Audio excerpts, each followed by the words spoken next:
Partie 2, analyse chimique. Séquence 1, analyse spectrale. Cette séquence sera constituée d'une seule séance dans laquelle il y aura 4 paragraphes et donc 4 capsules. D'accord? Alors, l'analyse spectrale permet d'identifier les molécules et donc avant d'identifier les molécules, il faut pouvoir les nommer. C'est l'objet de cette première capsule. Alors, le tableau des compétences devait savoir associer un groupe caractéristique à une fonction dans le cas des alcools, des aldéhydes, cétones, acides carboxyliques, différentes familles chimiques et aussi connaître les règles de nomenclature, la faculté à nommer des composés tels que les alcanes et les alcènes. Premièrement, les molécules organiques. Alors, une molécule organique, c'est ce qu'on appelle la molécule du vivant, constituée essentiellement d'atomes de carbone et d'hydrogène, d'accord? Et on parle alors d'hydrocarbures. Alors, ces molécules peuvent posséder d'autres atomes appelés hétéroatomes, tels que l'oxygène ou l'azote, etc. Alors, on décrit une molécule organique grâce à plusieurs formules et on commencera par la formule la plus simple qui est la formule brute qui indique la nature et le nombre des différents atomes constituant la molécule. Alors, je vous propose de travailler sur une molécule de formule brute C4H, alors C4H8O3.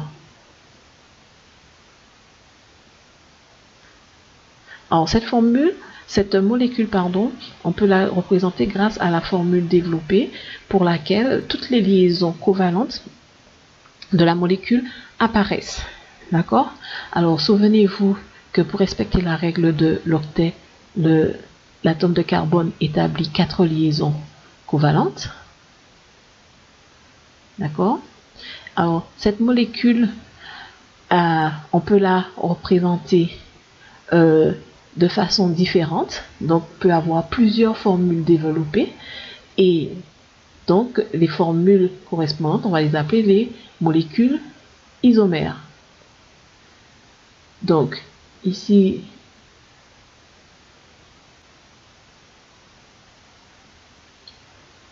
regardez, là j'ai rajouté, donc je retire là pour respecter la tétravalence du carbone. Donc voilà. Et donc vous verrez que plus vous allez en faire et plus simple ce sera. Hein. Donc on a bien les 3 atomes d'hydrogène, d'accord, et les 8 atomes 3 atomes d'oxygène, pardon, et 8 atomes d'hydrogène. 1, 2, 2, 4, 6, 8. Bien. Maintenant, une représentation simplifiée de la molécule serait la formule semi-développée pour laquelle les liaisons avec l'hydrogène n'apparaissent pas. Donc, on va beaucoup plus vite. Donc ici, on a du CH2, répété 3 fois, CH2OH. Et maintenant, on va terminer par la formule topologique. Alors, c'est encore une manière plus rapide de représenter une molécule. D'accord? Et cette représentation se fait par une succession de lignes brisées. Alors, dans la formule topologique, la chaîne carbonée est représentée par une ligne brisée. Et à chaque extrémité de ces lignes, il y a un atome de carbone. Tous les atomes autres que ceux de carbone et d'hydrogène sont écrits. D'accord? Par contre, on écrit l'atome d'hydrogène quand il est lié à un atome autre que le carbone. Alors, exemple pour mieux comprendre. Ici, voici ma chaîne carbonée, d'accord, composée de 4 atomes de carbone. Et donc, cette chaîne carbonée là, je vais la représenter par des lignes brisées. Donc, et à chaque extrémité, ici, vous avez un atome de carbone. Un autre là, un autre là, un autre là. Donc, cet atome de carbone représenté ici est lié à un atome d'oxygène. Donc, je représente cette liaison et le H, comme il est lié à l'oxygène, il apparaît. Donc, on fait la même chose de l'autre côté. Et donc, voici l'écriture, la formule topologique de la molécule C4H8O3. Troisièmement, nomenclature conventionnelle. Alors, la nomenclature, c'est la faculté de nommer une molécule. Et pour cela, on va commencer par parler de la longueur de la chaîne carbonée. Donc, le nom d'une molécule organique est basé sur la structure de son squelette carboné et sur la longueur de sa chaîne. D'accord? Et la chaîne est identifiée par un préfixe lié au nombre d'atomes de carbone qu'elle contient. Alors, ce sont des révisions. Quand dans la chaîne carbonée, vous avez un atome de carbone, le préfixe est net, 2, et, 3, pro, etc. Donc, on vous demandera de connaître par cœur les préfixes correspondant aussi à une chaîne de 6 atomes de carbone, d'accord? Maintenant, pour les chaînes dont le nombre est compris entre 7 et 9, ben, vous avez les préfixes correspondants, c'est simplement pour information. Bien, maintenant que ceci est dit, on va considérer les alcanes. Alors, les alcanes, ce sont des hydrocarbures saturés. Pourquoi? Car ils ne contiennent que des liaisons simples. Et la formule brute des alcanes est CnH2n plus 2. D'accord? Alors, c'est une formule qui respecte bien sûr les règles de l'octet et du duet. Alors, la nomenclature, s'agissant des alcanes linéaires. Donc, il suffira juste d'ajouter la terminaison -ane au préfixe correspondant à la chaîne carbonée. Alors, pour la molécule, alors pour n égale 2, la formule brute de la molécule, ce serait C2H6. C2H6. Et donc, alors formule topologique, ce serait ça. Et donc, le nom de la molécule, ce sera l'éthane. N égale 5. Formule brute, C5H12. Formule topologique 1, 2, 3, 4, 5. Et le nom, c'est la molécule, c'est du pentane. Maintenant, pour les molécules, pour les alcanes ramifiés. Alors, il faudra respecter plusieurs règles. Il faudra commencer par identifier la chaîne principale la plus longue. Ensuite, identifier les ramifications appelés groupes alkyles, c'est-à-dire les groupes qui vont se fixer à la chaîne principale. Ensuite, numéroter la chaîne principale de telle sorte que les ramifications et l'indice de position les plus petits possibles.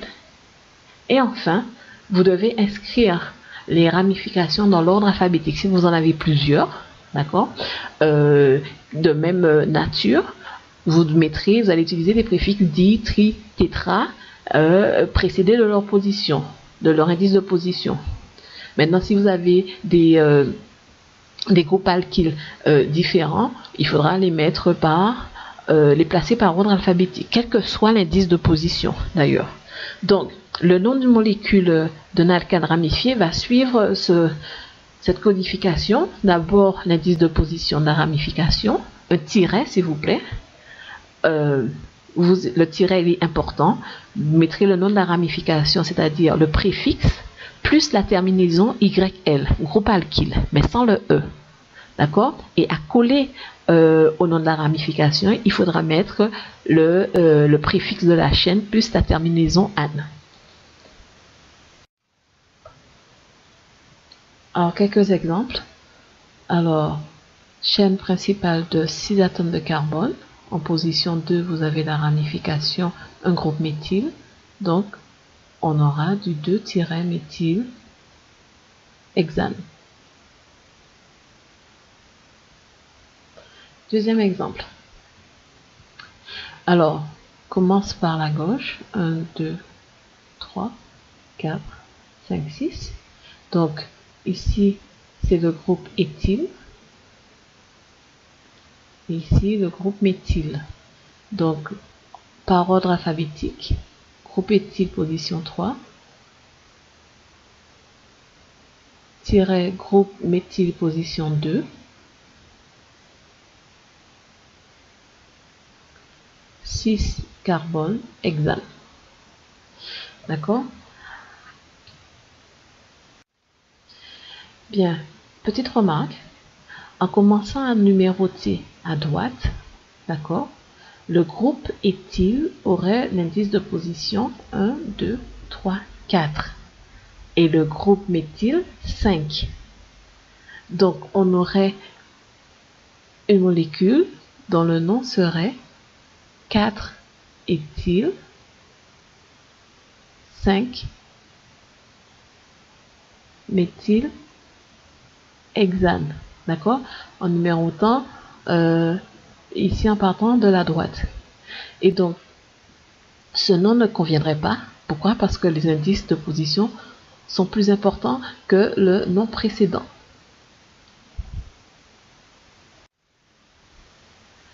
Remarque, si aucune ambiguïté n'apparaît sur la position d'une ramification, on ne précise pas le numéro de l'atome de carbone qui la porte.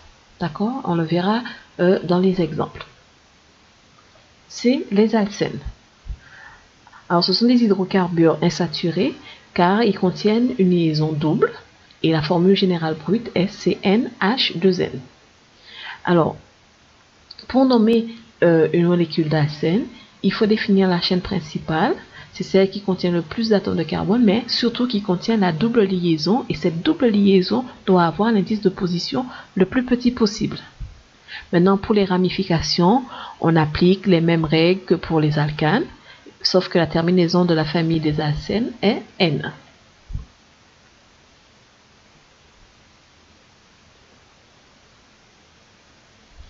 Donc, le schéma à appliquer pour nommer une molécule d'alcène, c'est donner la position de la ramification, tiret le nom de la ramification, préfixe de la chaîne, tiret position de la double liaison, tiret terminaison N. Alors, exemple.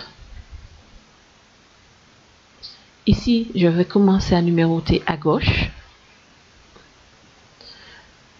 3, 4, 5, 6.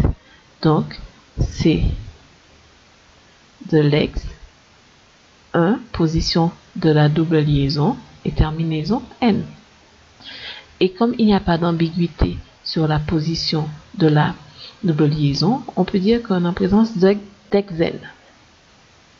Maintenant, deuxième molécule, je commence à droite, d'accord, parce qu'il faut que la double liaison ait le plus petit indice. C'est encore une chaîne de 6 carbones, deux groupes alkyles identiques en position 2 et 5. Donc, ce sera du 2, 5. Pardon, il n'y a pas de tiret, c'est une virgule. Hein. Donc, c'est 2,5 diméthyl X, position de la double liaison 2, N.